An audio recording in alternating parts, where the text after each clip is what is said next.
Welcome to Reparenting Daily, your free daily guide for inner child healing and repairing the relationship with yourself. This podcast helps you establish a consistent reparenting routine and is divided into 3 sections. The first is the daily reading, the second is a discussion of the reading, followed by suggested journal prompts, and the last section is peaceful binaural beats meditation for closing. Good morning, good afternoon, and good evening from whenever and wherever you're joining us. I'm so glad that you could join us on this journey of self-expansion. If this is your first time here, welcome. As a celebration of passing episode 700, I've opened a free membership tier for the Patreon community so you can access additional resources and join the weekly Zoom calls for free. I know there's a lot going on in the world right now and that so many people are really struggling. My hope here is to still encourage others to continue the work on reparenting and to offer a free community where people can come together and do that. I'd also like to thank all of you who've been along on the journey so far. Just as a reminder, this is a free podcast, but you can support the project by purchasing the Reparenting Daily Journal, where you can follow us along all year. This 333-page journal gives you extra insight and resources for each week, and also provides space for you to keep your notes. Another way to support the podcast is to purchase the Fairy Tales for Reparenting series, volumes 1 through 3. This collection organizes famous and obscure fairy tales from around the world into the 3 phases of the hero's journey. While you might think that fairy tales are for kids, I'd like to challenge you. These stories contain profound truths and lessons carried down over millennia that we can use in our reparenting journey. It's a fun way to reconnect with your inner child. Each volume comprises 10 fairy tales. They include an analysis section to help you dive deeper into the message, as well as journal prompts and space to reflect on the story's meaning in your life.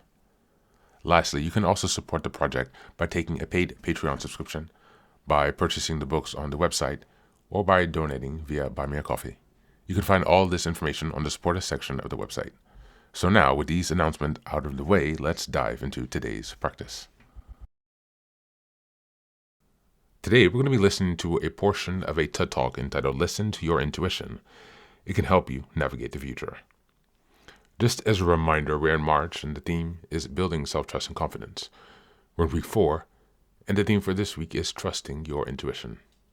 Now, I've selected this TED Talk because it again perfectly aligns with the weekly theme, and I really appreciate the Icelandic take on intuition.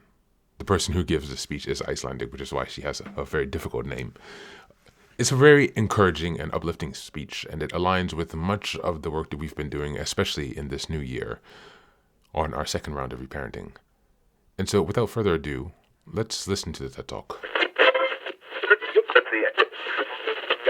You all know that feeling, that sense of overwhelm when confronted with an urgent task, thinking if I only try better, work harder, and you put yourself aside time and time again because there are bigger things to think about. When I started working for the United Nations just after the war in Kosovo, it felt like walking into an open wound, and I was determined to give it all I had, knowing that the people who had suffered war were my priority, while my own well-being was not. In early 2002, when I was traveling for work from Kosovo to Kazakhstan, I felt this terrible pain and I started to bleed. I didn't think much of it. I just took painkillers and continued with work. It was only years later that I realized I'd had a miscarriage. And instead of this being a wake-up call, I had just kept plowing on, deepening my disconnection with my body and my emotions. Soon after, I was in the unique position of having a guaranteed job at the UN for life, which had been a dream of mine. But at the UN in Geneva, the heavy bureaucracy and hierarchy felt all-consuming.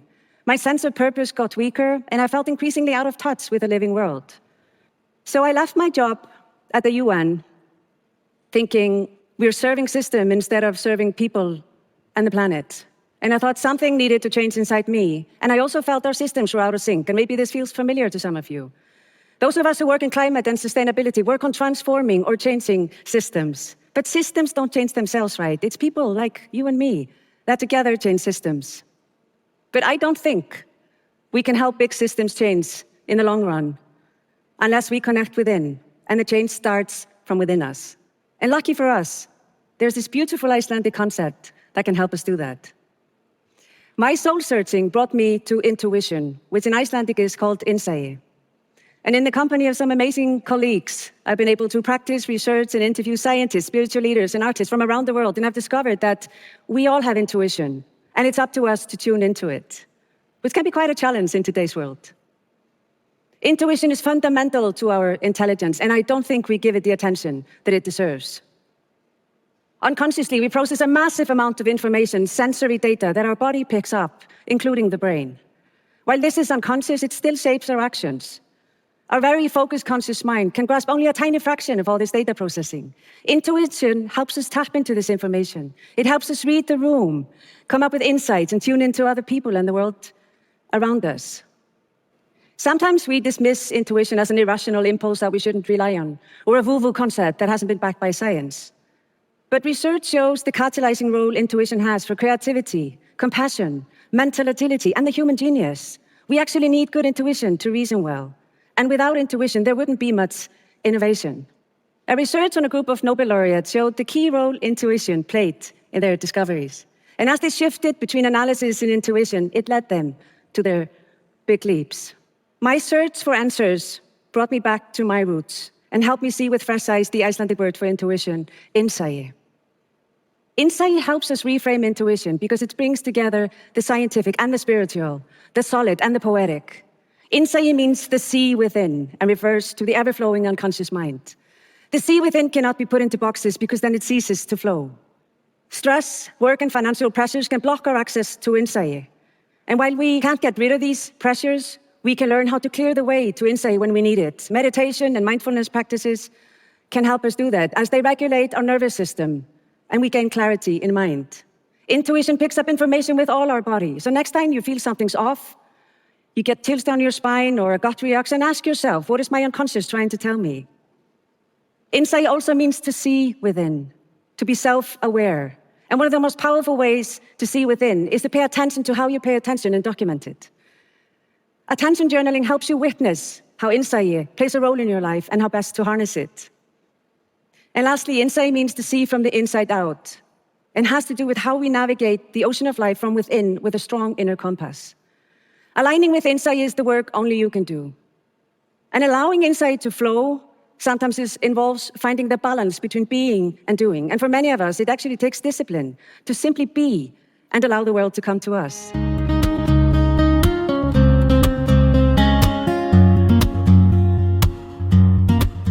This talk connects beautifully to this month's theme of building self-trust and confidence by reframing intuition as something we've often learned to ignore.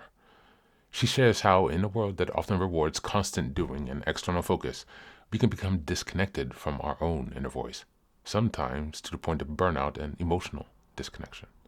Reparenting in this context becomes a process of returning to ourselves, learning to value our inner signals as much as external expectations, and also to rebuild trust in our own needs, feelings, and limits.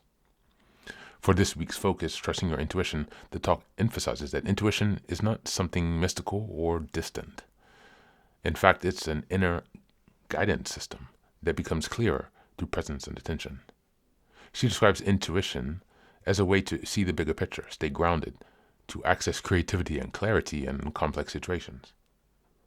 In reparenting, this means creating space to slow down, to turn inward, to listen to yourself, and to honor what we sense we've been overriding. Over time, this builds a deeper, more stable form of self-trust, one rooted not in force, but in connection. As we go into the journal prompts for today, number 1, where in my life have I ignored my intuition, and what did it feel like in my body? Number 2, what helps me slow down enough to naturally hear my inner voice? And number 3, how can I begin to treat my intuition as something safe, valid, and worth listening to? That's it for today. As always, thanks for being here. Take care of yourself, and please do be well.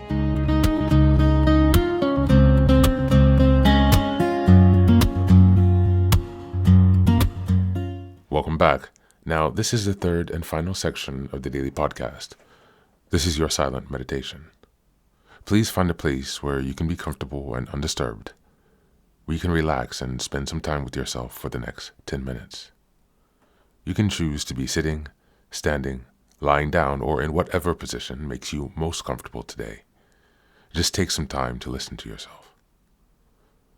Next, be sure that you're taking time to be with your breath and to connect more fully with your body. Don't be disturbed or overwhelmed by your thoughts. Simply allow them to pass. Just observe them. Do not engage with your thoughts. Only be mindful of them passing, as if they are leaves drifting down top river. Use this time to connect with yourself, whatever time of day you are listening to this. Namaste.